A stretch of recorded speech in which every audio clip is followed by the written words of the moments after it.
দাজ্জালের ফিতনা থেকে বাঁচার উপায় কি? এক ভাই আমাকে প্রশ্ন করেছেন, হুজুর, দাজ্জাল নাকি খুব অল্প সময়ের ভিতরে দুনিয়ার মধ্যে আগমন ঘটবে, তাহলে এই দাজ্জালের ফিতনা থেকে বাঁচার উপায় কি?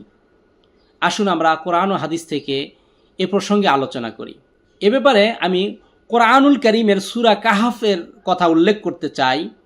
কোরআনের ইঙ্গিত হলো সূরা কাহাফ দাজ্জালের ফিতনা থেকে বাঁচার শিক্ষা দেয়। রাসূলুল্লাহ সাল্লাল্লাহু আলাইহি ওয়াসাল্লাম এ প্রসঙ্গে একটা হাদিস বর্ণনা করেছেন, মান হাফিজ আশরা আয়াতিন মিন আউয়ালি সূরাতিল কাহফি উসিমা মিন দাজ্জাল। যে ব্যক্তি সূরা কাহাফের প্রথম 10 আয়াত মুখস্থ করবে, আল্লাহ রাব্বুল আলামিন তাকে দাজ্জালের ফিতনা থেকে বাঁচিয়ে দিবেন। এই হাদিসটা আমরা সহিহ মুসলিমের 809 নম্বর হাদিস থেকে কোট করেছি। অন্য এক হাদিসের ভিতরে রাসূলুল্লাহ সাল্লাল্লাহু আলাইহি ওয়াসাল্লাম আমাদেরকে নির্দেশ দিয়েছেন, তোমরা ততক্ষণ পর্যন্ত নামাজের সালাম ফিরাবে না যতক্ষণ পর্যন্ত তোমরা 4টা বিষয় আল্লাহ রাব্বুল আলামিনের কাছে পানাহ না চাও। রাসূলুল্লাহ সাল্লাল্লাহু আলাইহি ওয়াসাল্লাম বলেন, আল্লাহুম্মা ইন্নী আউযু বিকা মিন আযাবিল কবর ওয়া আউযু বিকা মিন আযাবি জাহান্নাম ওয়া আউযু বিকা মিন ফিতনাতিল মাহইয়াই ওয়াল মামাত ওয়া আউযু বিকা মিন ফিতনাতিল মাসিহিদ দাজ্জাল।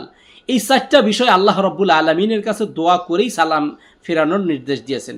রাসূলুল্লাহ সাল্লাল্লাহু আলাইহি ওয়াসাল্লামের এই ফরমান থেকে আমরা যেটা বুঝতে পারলাম যে দাজ্জালের ফিতনা থেকে বাঁচার জন্য মহান আল্লাহ রাব্বুল আলামিনের কাছে বারংবার পানাহ চাইতে হবে।